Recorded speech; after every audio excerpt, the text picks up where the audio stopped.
अध्यक्ष महोदय, आपल्या सर्वांकरताच कालचा दिवस हा अतिशय ऐतिहासिक अशा प्रकारचा दिवस आहे।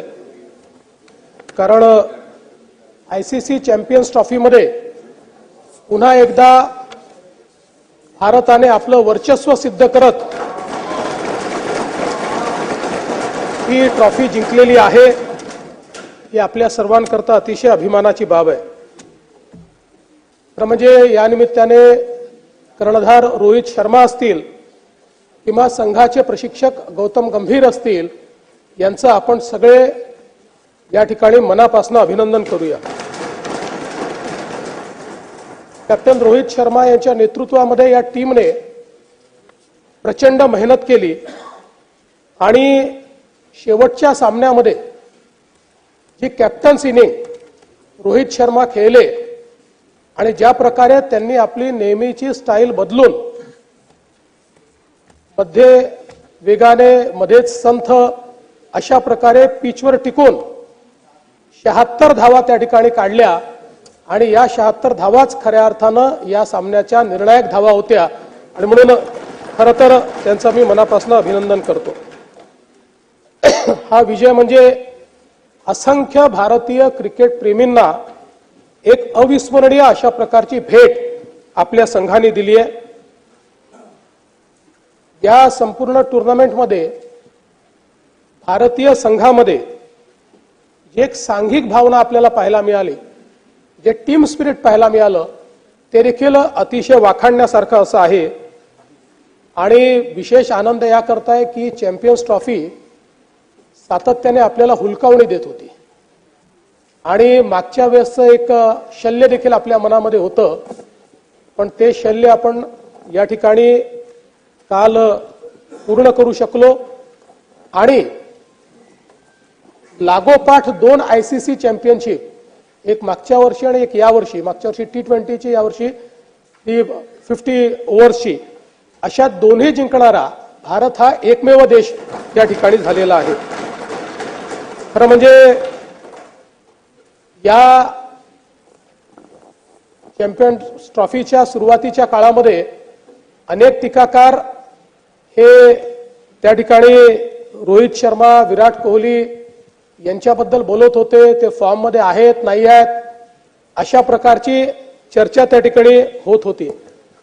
पण फॉर्म हा टेम्पररी असतो, जो क्लास असतो तो परमनंट असतो, हे या दोघांनी या ठिकाणी दाखवून दिलं। आणि ज्या प्रकारची क्लासी बॅटिंग आपल्याला रोहित शर्मांकडनं आणि त्याच्या आधीच्या सामन्यांमध्ये विराट कोहलींकडनं पाहायला मिळाली, मला असं वाटतं की त्यांनी दाखवून दिलं की अनुभवी पण यंग अशा प्रकारचेच खेळाडू हे दोघं त्या ठिकाणी आहेत। वरुण चक्रवर्ती या खेळाडूचं मला विशेष कौतुक करावं असं वाटतं। आपल्या शालेय जीवनामध्ये ते क्रिकेट खेळले, परंतु त्यानंतर ते आर्किटेक्ट झाले। दुर्दैवाने थोडं क्रिकेटशी नातं तुटलं, त्यांनी आर्किटेक्ट म्हणून नोकरी केली, पण त्यांच्या रक्तात क्रिकेट होतं, पुन्हा क्रिकेटकडे वळले आणि आज त्यांच्या फिरकीपुढे सगळेच्या सगळे त्या ठिकाणी नेस्तनाबूत झाले आणि त्यांनी आपण काय आहोत हे या निमित्ताने निश्चितपणे आपल्याला दाखवून दिलं। आपल्याला कल्पना आहे की वरुण चक्रवर्ती असतील किंवा कुलदीप यादव असतील, यांनी ज्या प्रकारची गोलंदाजी केलेली आहे, अतिशय महत्वाच्या क्षणी त्यांनी महत्वाच्या विकेट्स काढत समोरचे जे संघ आहेत त्या संघांना मोठ्या प्रमाणात अडचणीत आणलं। आणि काल तर आपण सगळ्यांनी बघितलं की 4 फिरकीपटू घेऊन आपण खेळलो आणि चौघांनीही एक प्रकारे संघाला त्या ठिकाणी न्यूझीलंडच्या बांधण्याचं काम हे मोठ्या प्रमाणात या ठिकाणी केलेलं आपण बघितलं। आणि म्हणूनच काही युवा तर काही अनुभवी अशा खेळाडूंचा हा जो संघ होता हा अतिशय उत्तम अशा प्रकारचा संघ होता। आपल्याला कल्पना आहे की 1983 साली पहिल्यांदा आपण जेव्हा वर्ल्ड कप जिंकलो, कपिल देव यांच्या नेतृत्वाखाली तो क्षण हा खरं म्हणजे भारतीय क्रिकेटचा वॉटरशेड मूवमेंट होता। आणि त्यानंतर भारतीय क्रिकेटने कधी वळून बघितलं नाही. 83 सालची भारताची टीम जी त्या ठिकाणी इंग्लंडला गेली होती आणि लंडनमध्ये त्या ठिकाणी खेळणार होती, त्यावेळी त्या टीम बद्दल असं बोललं गेलं की हे पर्यटनाकरता चालले आहेत, एखाद दुसरी मॅच खेळतील, हारतील आणि परत येतील. पण त्या टीमने जो काही विजय त्या ठिकाणी मिळवला आणि मग त्यानंतर 2002 साली आपल्याला श्रीलंकेसोबत संयुक्त विजय मिळाला, त्यानंतर हा आज विजय आपल्याला चॅम्पियन्स ट्रॉफीचा थेट या ठिकाणी मिळतो आहे. दरम्यानच्या काळामध्ये 2007 मध्ये आपण T20 वर्ल्ड कप जिंकलो, 2011 मध्ये एक दिवसीय विश्वचषक आपल्या नावावर केला, 13 मध्ये चॅम्पियन्स ट्रॉफी आपण जिंकलो आणि अर्थातच मागच्या वर्षी 2024 साली T20 आपण अतिशय चांगल्या प्रकारे त्या ठिकाणी जिंकलो. त्यामुळे चॅम्पियन्स ट्रॉफीवर 3 वेळा नाव कोरणारा भारत आता एकमेव देश झालेला आहे. आपल्याला खरं म्हणजे ही जी काही आपली चॅम्पियन टीम आहे, या टीमचं निश्चितपणे स्वागत करायची इच्छा आहे. ते जसं जमेल तसं आपण त्या ठिकाणी स्वागत करू.